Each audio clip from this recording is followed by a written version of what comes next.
কমলিনীর সঙ্গে মালা বদল করে কমলিনীর সিঁথিতে সিঁদুর পরিয়ে দিল নতুন। খুশি হয়ে গেল সবাই। হ্যাঁ বন্ধুরা, এমনটাই দেখা যাবে। তাই সম্পূর্ণ জানতে ভিডিওটিতে লাইক দিয়ে চ্যানেলটি সাবস্ক্রাইব করে দেখতে থাকুন। গল্পের শুরুতে দেখা যাবে ঠাম্মি নতুনকে বলে, শোন নতুন, আমার কথায় আর কি আসবে যাবে? আর তাছাড়া যা করার তোরা তো করেই ফেলেছিস। এখন আমার কথায় আর কি হবে বলতো? শুধুমাত্র আমি চাই যেন বৌমা বৌমা ভালো থাকে। আর কিছুই আমি চাই না, বিশ্বাস কর। শুধু খারাপ লাগছে বুবলাইটার জন্য। বুবলাইটা বাড়ি ছেড়ে তো চলে গেল।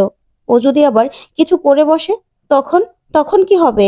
কারণ ও তো একবার বলেছিল যে ওর মা যদি এমন কিছু করে তাহলে ও নিজেকে শেষ করে দেবে। সেই কথাটা ভেবেই না কষ্ট হচ্ছে আমার, খারাপ লাগছে, ভয় লাগছে। যদি সত্যিই তেমন কিছু করে নেয়, তখন ঠাম্মির মুখে এই কথাগুলো শুনে কমলিনী ভয় পেয়ে যায়। তখন কমলিনী বলে, মা আপনি এসব কি বলছেন? না না, আমার ছেলে এরকম কিছু করবে না, করবে না। তখন অনন্যা বলে, দেখো, ছেলে মানুষ, ও তো রাগের মাথায় অনেক কিছুই করতে পারে, তাই না? এই যে এই বয়সে তুমি একটা এরকম কাণ্ড করলে, ও তো তোমাকে খুব ভালোবাসে, ও তো তোমার সন্তান। তাই ও হয়তোবা এরকম কোনো কাজ করতেও পারে। আর তাছাড়া ও তো নিজের মুখে বলেছিল যে ও নিজেকে শেষ করে দেবে। তাই আর কি, আমরা কেউ চাই না যে এরকমটা করুক। আমার তো সন্তান হারিয়েছে, আমি জানি। তখন কমলিনী বলে, দোহাই তোমার, দোহাই তোমার অনন্যাদি, আমি তো একজন মা। প্লিজ আমার সন্তানের নামে এসব কথাগুলো বলো না। আমি কখনোই সহ্য করতে পারবো না যে আমার বুবলাই এরকম করবে। আমি চাই না। তখনই মিঠি বলে, শোনো অনন্যা আন্টি, ভাইদা না অনেক বড় হয়ে গেছে, ও বিয়ে করে ফেলেছে, ও ম্যাচিওর। শুধুমাত্র ও চায় না বলে মা একটু ভালো থাকতে পারবে না, মা একটু সুখে থাকবে না, নিজের সুখের কথা ভাববে না, এটা তো হতে পারে না। আর ভাইদা যদি তেমন কিছু করেও, সেটার দায় আমাদের কারোরই নয়। সেটা শুধুমাত্র ভাইদার হবে। কারণ ভাইদা যথেষ্ট বড় মানুষ, তার বউ আছে, সব আছে। আমার মনে হয় না ভাইদা এরকম কিছু করবেও। আর যদি করেও, সেটা সম্পূর্ণ তার ব্যাপার। এতে না আমার মায়ের কিছু হবে না। বুঝতে পেরেছো? তখন এই কথা শুনে অনন্যা বলে, হ্যাঁ, তেমন কিছু না করলে ভালো। তারপরেও বুবলাই তো বড় হয়েছে, তার জন্যই বললাম। তখন নতুন বলে, তারপরেও বুবলাইকে আমি বুঝাবো, ওকে পার্সোনালি আমি বুঝাবো। এতদিন পর্যন্ত ওদের সঙ্গে তো অফিসিয়ালি আমার কোনো সম্পর্ক ছিল না। শুধুমাত্র বিনি সুতোর মালার মতো আমরা সবাই গেঁথেছিলাম। এখন অফিসিয়ালি একটা সম্পর্ক হয়েছে। তাই বুবলাইকে আমি গিয়ে তারপরে বুঝাবো। আমি তো জানি কমলিনী আর যাই হোক নিজের সন্তানদের ছাড়া অসম্পূর্ণ। ও যতই বলুক না কেন, বুবলাইকে ও নিজের কাছ থেকে সরিয়ে দিয়েছে। সেটা তো আর কখনো হতে পারে না, তাই না? আবার আমরা এক বাড়িতে একসঙ্গে সবাই মিলে থাকবো। কিরে মিঠি, ঠিক তো? তখন তো মিঠি আর বাবিল খুশি হয়। তারপরে নতুন বলে, হ্যাঁ, বুবলাইকে আমি নিয়ে আসবো। কারণ আমি চাই না কমলিনী কোনো কারণে এখন আর কোনো কষ্ট পাক। কারণ কমলিনী নিজে যতই ছেলেকে দূরে সরিয়ে রাখুক না কেন, ছেলেকে ছাড়া যে কোনোদিনও ভালো থাকতে পারবে না, সেটা আমি জানি। আর কমলিনীর ভালো থাকাটাই আমার কাছে সব থেকে বড়। তখন কমলিনী বলে, আমার ছেলেটা তো একবার বলেছিল যে আমি যদি এরকম কিছু করি, ও নিজেকে শেষ করে দেবে। আবার ওরকম কিছু করে বসবে না তো? তখন তখন এই কথা শুনে নতুন বলে, না না, ওরকম কিচ্ছু করবে না। বুবলাই সব বোঝে, ও না এরকম কিছু করবে না, হয়তোবা রাগ করে থাকবে, কিন্তু ওকে আমি ঠিক বুঝিয়ে নিয়ে আসবো। তখন বাবিল বলে, শোনো মা, ভাইদা না এরকম কোনো কাজ করবে না, তুমি এগুলো নিয়ে একদম চিন্তা করো না। তখন মিঠি বলে, হ্যাঁ, আমরা চাই আমরা সবাই মিলে একসঙ্গে থাকবো। তখন বাবিল বলে, শোনো মা, তোমার জীবনে একটা সুযোগ এসেছে, তুমি না এটা নিয়ে আর কোনোদিনও ভাববে না। তুমি এখন আনন্দ করবে। আমরা তো শুধুমাত্র চেয়েছিলাম তুমি ভালো থাকো। ভাইদা যখন চায়নি, তাহলে সেটা নিয়ে আমাদের আর কিছু বলার নেই, কিছু না। তখন কমলিনী বলে, আমি তো সবাইকে নিয়ে ভালো থাকতে চাই, আর তো কিছু না। আমি শুধুমাত্র চাই সবাই মিলে যাতে একসঙ্গে থাকতে পারি। তখন নতুন বলে, কমলিনী, তুমি আমাকে দোষারোপ করতেই পারো, তুমি আমাকে ভুল বুঝতেই পারো যে আমি তোমাকে না জানিয়ে এত বড় একটা কাজ করেছি। কিন্তু বিশ্বাস করো, সেটার জন্য না আমার কোনো আক্ষেপ নেই। আমি শুধু চেয়েছি আমরা সবাই সবাই মিলে একসঙ্গে থাকবো। বুঝতে পেরেছো? তখনই দেখা যাবে কাকুমণি বলে, হ্যাঁ বুড়িমা, তুমি আর এগুলো নিয়ে ভেবো না। বুবলাই ঠিক একদিন নিজের ভুলটা বুঝতে পারবে, আর ও ঠিক চলে আসবে তোমার কাছে। এখন শুধু তুমি তোমাদের জীবনের কথা ভাবো। তোমরা দুজন সারাটা জীবন কি করে একসঙ্গে কাটাবে, সেই কথাটা ভাবো। এখন থেকে তুমি পিছনের কোনো কথাই আর ভাববে না বুড়িমা, ভাববে না। এখন থেকে তোমরা তোমরা সুখে ঢুকে একসঙ্গে থেকে সারাটা জীবন কাটিয়ে দেবে। তখন কুর্চি বলে, হ্যাঁ, একদম ঠিক বলেছে কাকাবাবু। আমিও চাই বৌদি ভাই যে তুমি তুমি নতুনদার সঙ্গে সুখী থাকো। আমি তো তোমার ননদ, আমি ননদ হয়ে যদি চাইতে পারি তাহলে? তখনই কমলিনী বলে, দিদি ভাই, আমরা সব সময় যেমন একসঙ্গে ছিলাম তেমন একসঙ্গেই থাকবো। আমি যেমন তোমাদের ছাড়া অসম্পূর্ণ, তেমন বাকিটা জীবন আমি তোমাদের সঙ্গেই কাটাতে চাই। বিশ্বাস করো, আগে যেরকম ভাবে আমরা থেকেছি এখনো ঠিক ওরকম ভাবেই আমরা থাকবো। সবাই মিলে হাসি আনন্দে একসঙ্গে থাকবো। তারপর নতুন বলে, কি করছি, আমি তোমাকে বলেছিলাম না যে তোমাদের একটা বাড়ি হবে? তাই এই বাড়িটা তোমার পছন্দ হয় তো করছি, বলো? তখন কুর্চি বলে, মানে নতুন দা? তখন নতুন বলে, হ্যাঁ, এই বাড়িটা এই বাড়িটাতে আমরা সবাই মিলে একসঙ্গে থাকবো। তখন কুর্চি বলে, জানি না গো নতুন দা, এখন ডাবলুর বাবাও আমার সঙ্গে আগের মতো খারাপ ব্যবহার করছে না। সেও চাইছে আমি ওই বাড়িতে থাকি। সেটা শুধুমাত্র বিয়ের জন্য কিনা সেটা আমি জানি না, তবে কি হবে আমি জানি না, সত্যি কথা। তখন কমলিনী বলে, দিদি ভাই, আমিও চাই তুমি সুখে থাকো।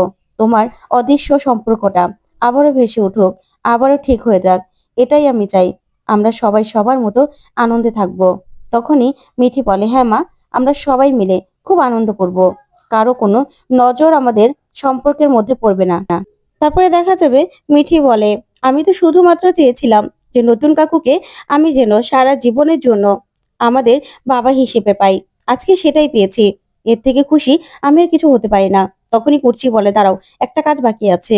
তখনই কুর্চি মালা, তারপর সিঁদুর এগুলো নিয়ে আসে। তখন কমলিনী বলে, দিদি ভাই, এগুলো কেন? তখন কুর্চি বলে, চট করে মালা বদলটা করে ফেলো তো। তারপরে দেখা যাবে প্রসূন ছবি তুলতে থাকে। এদিকে কমলিনী নতুনকে মালা পরিয়ে দেয়, আর নতুনও নতুনও কমলিনীকে মালা পরিয়ে দেয়। আর এদিকে খুশি হয়ে তাকিয়ে থাকে বাবিল সহ সবাই মিলে। তারপরে দেখা যাবে নতুন সিঁদুর নিয়ে তারপরে কমলিনীর সিঁথিতে সিঁদুরটা পরিয়ে দেয়, যা দেখে ঠাম্মি কষ্ট পেলেও তারপরেই তাকিয়ে থাকে। ওইদিকে কমলিনীর চোখ বেয়ে জল পড়তে থাকে খুশিতে। সবাই খুব আনন্দ পেয়েছে, খুশিতে যেন সবাই আত্মহারা। ওইদিকে মিঠি মিঠি খুব খুশি হয়ে যায়। তারপরে কমলিনী সবার আশীর্বাদ নিতে থাকে প্রণাম করে। তখন অনন্যার কাছে গেলেই অনন্যা বলে, থাক থাক, আমাকে প্রণাম করতে হবে না। তারপরে কমলিনী ঠাম্মির কাছে যায়, ঠাম্মিকে প্রণাম করে। ওইদিকে কুর্চিকে গিয়ে জড়িয়ে ধরে। তারপরে দেখা যাবে নতুন বলে, কি প্রসূন, ছবি তুলবে না? সবাই একসঙ্গে ছবি তোলো। তখন প্রসূন বলে, হ্যাঁ হ্যাঁ নতুন দা, আমি ছবি তুলছি, তোমরা দাঁড়াও। তখন সবাই মিলে একসঙ্গে দাঁড়ায়। ওইদিকে নতুন অনন্যাকে বলে, বৌদি এসো। তখন অনন্যা বলে, না না, আমার ছবি তুলতে হবে না। তখন নতুন বলে, ঠিক আছে, তুমি যখন মন থেকে মেনে নিতে পারবে তখনই না হয় ছবি তুলো আমাদের সঙ্গে। তখন অনন্যা এই কথা শুনে তাকিয়ে থাকে। তারপরে নতুন কমলিনীর বাবা মাকে বলে, কি কাকাবাবু, মাসিমা, আসুন, আপনারা আসুন, আমরা একসঙ্গে ছবি তুলি। তারপরে প্রাঞ্জলকে বলে, কি আমাদের গ্রেট কাকামণি, এদিকে আসুন। তারপরেই দেখা যাবে কাকামণিকে নিয়েও ছবি তুলতে থাকে। তখন ঠাম্মিকে বলে, মাসিমা, আসবেন না? তখন ঠাম্মি বলে, না না, আমি এখানেই ঠিক আছি। তারপর সবাই মিলে একসঙ্গে আনন্দ করে ছবি তোলে। ওইদিকে প্রাঞ্জল বলে, বুড়িমা, নতুন, তোমাদেরকে আমি অনেক আশীর্বাদ করি। তোমরা সারা জীবন যেন এইভাবেই এইভাবে কাটিয়ে দিতে পারো। তোমাদের সারাটা জীবন যেন এইভাবেই চলে। আমি শুধু এই আশীর্বাদ করি, তোমরা যেন দুজন দুজনের হাত না ছাড়ো। তোমরা এইভাবেই ভালো থেকো। আমি সবসময় চেয়েছি বুড়িমা সুখে থাকুক। তখন নতুন বলে, হ্যাঁ কাকা বাবু, আপনাদের আশীর্বাদে আমরা সবাই মিলে খুব আনন্দে থাকবো। তখন এই বলেই সবাই মিলে একসঙ্গে ছবি তোলে। তারপরে দেখা যাবে রাতের বেলায় কুর্চি ফুলসজ্জার খাট সাজাচ্ছে। তখন নতুন আসে, এসেই বলে, কুর্চি। তখন কুর্চি নতুনের কাছে যায়, গিয়ে বলে, নতুন দা, আমি জানি তোমাদের এখন সেই বয়স নেই, তারপরেও আমি একটু তোমাদের ঘরটা ফুল দিয়ে সাজিয়েছি। তোমরা এই ঘরে আজকে সারা রাত গল্প করবে। আমি তো তোমার বোনের মতোই, বলো, আমি তো তোমার জন্য এতটুকু করতেই পারি। তখন নতুন বলে, দেখো কুর্চি, তোমার বৌদি এটা মানবে না, ও এম্বারেস হয়ে যাবে। তাই আমি চাই না যে ও এই বয়সে এসে এরকম কিছু করুক। ও আসবে না আমি জানি। তখন কুর্চি বলে, সেটা বললে তো হবে না নতুন দা, আজকে তোমরা সারা রাত এখানে গল্প করবে, সেটাই আমি চাই। কারণ তোমাদের বয়সটা যতই হোক না কেন, আর আমার বৌদি ভাই, সে তো সংসার করেও সংসারটা পায়নি, তাই না? কিন্তু তুমি তুমি তো সংসারটা করোইনি কখনো, কোনোদিনও পাওইনি। তাহলে তুমি কেন কেন তুমি এই সব কিছু থেকে বঞ্চিত হবে? তোমারও তো চাওয়া পাওয়া আছে। তখন নতুন বলে, না করছি, আমার কোনো চাওয়া পাওয়া নেই। কমলিনী কমলিনী চাওয়া পাওয়াই আমার চাওয়া পাওয়া। তাই কমলিনী যেটাতে কমফোর্ট ফিল করবে আমিও সেটাই করব। তাই আমি জানি কমলিনী এখানে আসবে না। তখন কুচি বলে, আমি চাই তোমরা আজকে সারা রাত গল্প করবে। বুঝতে পেরেছো? তাই আমি বলছি তোমরা আজকে এক ঘরেই থাকবে। আর তাছাড়া মিঠি, বাবিল ওরাও তো খুব সুন্দরভাবে মেনে নিয়েছে। ওরা তো কিছু বলেনি। তখন নতুন বলে, তারপরেও তারপরেও আমি জানি কমলিনী আসবে না। এতে অস্বস্তি বোধ করবে। তখন কুর্চি বলে, বৌদি ভাইকে আমি নিয়ে আসবো। তখন নতুন বলে, আমি শুধুমাত্র চেয়েছি কমলিনী কমলিনী আমার হোক, কমলিনী আমার হয়ে থাকুক। শুধুমাত্র এটাই চেয়েছি। তখন কুর্চি বলে, তুমি বৌদি ভাইকে খুব ভালোবাসো, তাই না নতুন দা? আমি জানি তুমি খুব ভালোবাসো। তারপরেও তোমাদের এই যে পূর্ণতা, সেটা তো আরো পূর্ণতা পাওয়া দরকার, তাই না? তখন নতুন বলে, তারপরেও কুর্চি তোমার বৌদি ভাই যেটা চায় না আমি সেটা হতে দিতে পারি না। তখন কুর্চি বলে, তুমি এত এত বেশি কথা বলো না তো। আমি বলছি তো তোমরা আজকে সারা রাত এখানে গল্প করবে। আর বাচ্চারাও কিছু বলবে না। তারপরে কুর্চি একটা ব্যাগ নিয়ে নতুনকে বলে, এখানে সাদা ধুতি পাঞ্জাবি আছে, তুমি এটা পরে নেবে। আমি চাই, আমি বোন হিসেবে তোমাকে দিয়েছি, তুমি এখন পরো। আমিও বৌদি ভাইকে রেডি করিয়ে নিয়ে আসছি। তখন নতুন বলে, দেখো কুর্চি, ওকে জোর করার দরকার নেই। আমি চাই যে ওকে জোর করে আনার দরকার নেই। তখন কুর্চি বলে, আমি দেখছি। তারপর কুর্চি চলে গেলে নতুন বলে, কমলিনী, তোমার কাছে আমার কোনো চাওয়া পাওয়া নেই। শুধুমাত্র আমি চেয়েছিলাম তুমি আমার স্ত্রীর রূপে সম্মান নিয়ে বাঁচো। তুমি এখন থেকে আমার স্ত্রী। এটাই এটাই আমার কাছে সবকিছু। ওইদিকে কমলিনী নতুনের বলা কথাগুলি ভাবতে থাকে। তখন কুর্চি রুমে আসে। সে বলে, এ কি বৌদি ভাই, তুমি শুয়ে আছো কেন? তখন কমলিনী বলে, আমার না কেমন যেন ঘুম ঘুম পাচ্ছে। তখন কুর্চি বলে, তোমার তো এখন এখানে শোয়ার কথা নয়, কি করছো তুমি? তখন কমলিনী বলে, কি যে বলো না দিদি ভাই, তুমিও এখানে শুয়ে পড়ো না আমার পাশে। তখন কুচি বলে, না, এই ঘর তো তোমার নয়। তুমি মানুষটাকে এইভাবে কষ্ট দিতে পারো না বৌদি ভাই। তখন এই কথা শুনে কমলিনী অবাক হয় আর বলে, কি যে বলো না তুমি? তখন কুচি বলে, হ্যাঁ, তুমি মানুষটাকে এইভাবে এইভাবে তুমি যখন যা খুশি করতে পারো না, কষ্ট দিতে পারো না। তখন কমলিনী বলে, আমি কি করলাম? ওই মানুষটাই তো আমার সঙ্গে যা খুশি তাই করলো। কারণ আমাকে কি বলেছিল এরকম একটা কাণ্ড করার আগে? তখন কুর্চি বলে, কেন? তুমি তো সই করেছিলে। তোমাকে বারবার করে নতুন দা কাগজগুলো পড়তে বলেনি? তুমি তো পড়োনি। তাহলে তুমি কেন এখন মানুষটাকে কষ্ট দেবে বলো তো? এতদিন যা হয়েছে হয়েছে। এখন তো তোমরা স্বামী স্ত্রী, তোমরা এক ঘরে থাকবে। তখন কমলিনী বলে, না না দিদি ভাই, এই কথাটা আমাকে বলো না। আমার ছেলে মেয়ে এখন বড় হয়ে গেছে, আর আমারও বয়স হয়ে গেছে। আমার বয়স যে আমাকে বাধা দিচ্ছে, এই কথা তুমি আমাকে বলো না। আমি যে লজ্জা পাই। তখনই কুর্চি বলে, শোনো বৌদি ভাই, তুমি যদি তুমি যদি এখনো এখনো মনের মধ্যে এগুলো পুষে বসে থাকো, তাহলে তো বাচ্চারাও এগুলো মনে মনে ধরবে। তুমি না মন থেকে সবকিছু সরিয়ে দাও। তখন কমলিনী বলে, কি করে? তখন কুর্চি বলে, বয়স তো শুধুমাত্র সংখ্যা মাত্র, এখানে তো আর কিছুই না। তুমি কেন এসব কথাগুলো ভাবছো? নতুন দা তোমাকে কত ভালোবাসে এই মানুষটা। এই মানুষটাকে এইভাবে কষ্ট দেওয়ার অধিকার তোমার নেই। এই মানুষটাকে ঠকানোর অধিকারও নেই। তুমি যাও, নতুন দা তোমার জন্য অপেক্ষা করছে।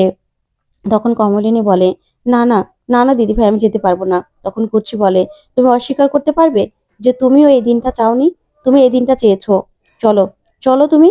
তখন এই কথা বলে কুচি বলে, এই যে শাড়িটা এনেছি, এই শাড়িটা তুমি পরে ওই ঘরে যাবে। আর আমিও নতুন দাকে ধুতি পাঞ্জাবি দিয়ে এসেছি, সেগুলো নতুন দা পরছে। তখন কমলিনী বলে, এখন আবার আমি শাড়ি পাল্টাবো? তখন কুচি বলে, হ্যাঁ, শাড়ি পাল্টাতে হবে। আর এই লাল সাদা শাড়ি লাল পাড় এটাই পরিয়ে তোমাকে আমি নিয়ে যাব। আজকে তোমরা এক ঘরে থাকবে। নিজেদের মনে যে দ্বন্দ্বগুলো আছে সেগুলো সরিয়ে দাও বৌদি ভাই। তোমাদেরও তো কথাবার্তা আছে, সেগুলো তোমরা বলে নাও, মনের কথাগুলো শেষ করে নাও। তো বন্ধুরা, আজকের আপডেটটি তোমাদের কাছে কেমন লাগলো অবশ্যই কমেন্ট করে জানাতে ভুলবে না। ধন্যবাদ।